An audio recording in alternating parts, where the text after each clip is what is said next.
Hi అండి. Welcome to my channel. కొత్తగా మన ఛానల్ చూసేవాళ్ళైతే ప్లీజ్ వీడియోని లైక్ చేయండి. వీలైతే ఛానల్‌ని కూడా సబ్స్క్రైబ్ చేసుకోండి. చపాతీ రోల్స్‌ని ఇలా చేస్తే చాలా బావుంటాయండి. పిల్లలకి లంచ్ బాక్స్‌లో కానీ, స్నాక్స్ టైంకి కానీ, మార్నింగ్ బ్రేక్‌ఫాస్ట్‌గా కానీ ఇవి చేసి పెడితే చాలా ఇష్టంగా తింటారు. ఈ చపాతీ రోల్స్‌ని ఈజీ ప్రాసెస్‌తో ఎలా చేసుకోవాలో చూపిస్తాను. పెద్దవాళ్ళకి కానీ, పిల్లలకి కానీ మంచి హెల్తీ ఫుడ్ అండి ఇది. ఇంట్లో ఉన్న వాటితోనే చాలా ఈజీగా ఈ చపాతీ రోల్స్‌ని ఇలా చేసుకుంటే ఖచ్చితంగా మళ్ళీ మళ్ళీ చేసుకొని తింటారండి. అంత బావుంటాయి. 2 ఆనియన్స్‌ని చిన్న చిన్న ముక్కలుగా కట్ చేసుకొని, కొంచెం కొత్తిమీరని కూడా కట్ చేసుకొని, ఒక టమాటోని కట్ చేసుకొని ఉంచుకోవాలి. గిన్నెలోకి కట్ చేసుకున్న ఆనియన్స్ ముక్కల్ని, అలాగే టమాటో ముక్కల్ని వేసుకొని, ముందుగానే కట్ చేసుకున్న కొత్తిమీరని కూడా వేసుకోవాలి. మొత్తాన్ని ఒకసారి కలుపుకోవాలి.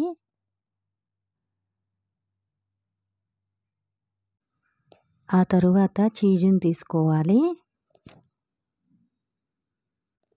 చీజ్‌ని తురుముకొని గిన్నెలోకి తీసుకోవాలి. అలాగే టమాటో సాస్‌ని కూడా తీసుకోవాలి.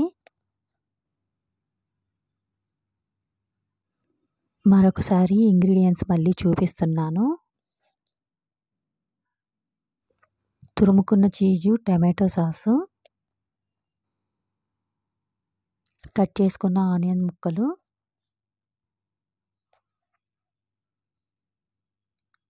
ముందుగా పౌడర్ చేసుకున్న మిరియాల పౌడరు, అలాగే ఎండుమిర్చి పౌడర్‌ని తీసుకోవాలి. వీటన్నిటిని ముందుగా ప్రిపేర్ చేసుకొని పక్కన పెట్టుకోవాలి. ఇంకా గిన్నెలోకి గోధుమ పిండిని తీసుకొని,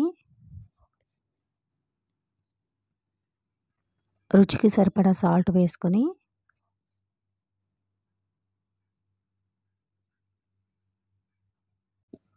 కొంచెం ఆయిల్‌ని వేసుకొని, తరువాత కొంచెం వాటర్‌ని పోసుకొని పిండి మొత్తాన్ని కలుపుకోవాలి. చపాతీ పిండిని కొంచెం సాఫ్ట్‌గానే కలుపుకోవాలండి. మరీ గట్టిగా అయితే కలుపుకోకూడదు. పిండిని సాఫ్ట్‌గా కలుపుకుంటే చపాతీ మెత్తగా ఉంటుందండి. లేదంటే గట్టిగా ఉంటుంది. పిండిని చిన్న చిన్న ఉండలుగా చేసుకున్న తరువాత చపాతీలు చేసుకోవాలి.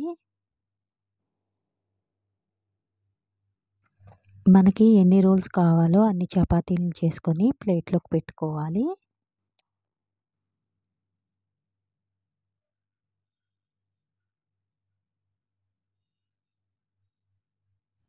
ఆ తరువాత స్టవ్ ఆన్ చేసుకొని, ప్యాన్ పెట్టుకొని, ఒక టేబుల్ స్పూన్ నెయ్యి వేసుకొని, చపాతీని వేసుకోవాలి. చపాతీని 2 సైడ్‌లా నెయ్యి వేసుకొని కాల్చుకోవాలి.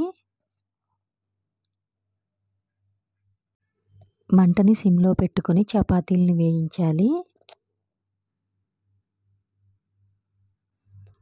చపాతీ 2 వైపులా కొంచెం ఫ్రై అయిపోయిన తర్వాత ఒక టేబుల్ స్పూన్ సాస్ వేసుకొని చపాతీ మొత్తానికి రాయాలి.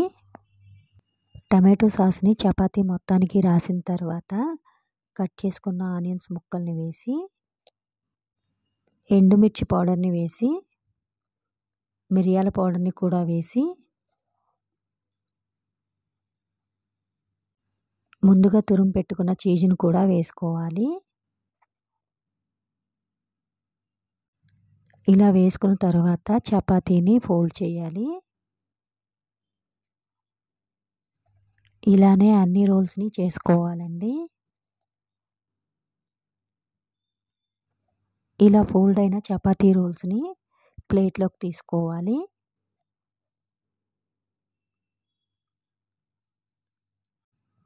ఇలా అన్ని రోల్స్‌ని ప్లేట్‌లోకి తీసుకోవాలి.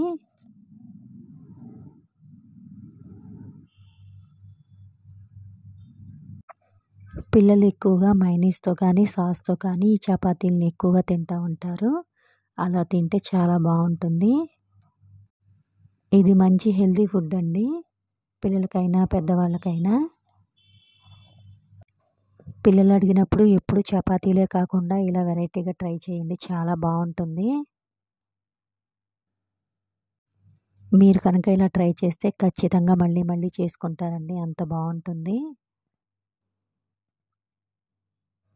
పిల్లలు అడిగినప్పుడు లంచ్ బాక్స్‌లోకి కానీ, బ్రేక్‌ఫాస్ట్‌గా కానీ, స్నాక్స్ టైంకి కానీ ఇలా చేసి పెట్టండి, చాలా ఇష్టంగా అయితే తింటారు. మా ఇంట్లో మా పిల్లలైతే చాలా ఇష్టంగా తింటారండి, అంత బాగా నచ్చుతుంది వాళ్ళకి. నాకైతే నోరు ఊరిపోతుందండి, ఎప్పుడెప్పుడు తిందామా అని. మీకు కూడా అలాగే అనిపిస్తుందని అనుకుంటున్నాను. ప్లీజ్ వీడియోనైతే లైక్ చేయండి. కుదిరితే ఛానల్ని కూడా సబ్స్క్రైబ్ చేసుకోండి.